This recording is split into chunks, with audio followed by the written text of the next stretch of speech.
এবারকার যে বিএনপি মহিলা সংরক্ষিত আসনের তালিকা চূড়ান্ত করেছে, যা এক্সেলেন্ট। তো আমি বলেছি টাইম টু টাইম আমার মন্তব্য দেব।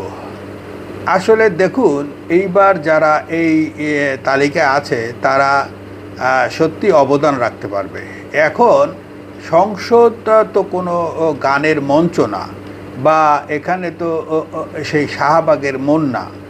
তাই যারা ডিপ স্টেটেই আছে, যারা এই আমাদের মহান নেতাকে বুদ্ধি পরামর্শ দেয়, তারা খুব সাউন্ডলি, খুবই চিন্তা ভাবনা করে এই চূড়ান্ত করেছে। এবং দেখেন, বর্তমান সরকার হাউকলতে বিশ্বাসী না। এই কারণে সব সেক্টরই ধীরে ধীরে ধীরে ধীরে আগাইতেছে। এখন সময় দিতে হবে ভাই, ছোট্ট একটা দেশ, অনেক জনসংখ্যা, এখানে তো একটু ভেড়াছাড়া থাকবেই। আসুন সবাই আমরা সহযোগিতা করে দেশকে এগিয়ে নিয়ে যাই। আমিন।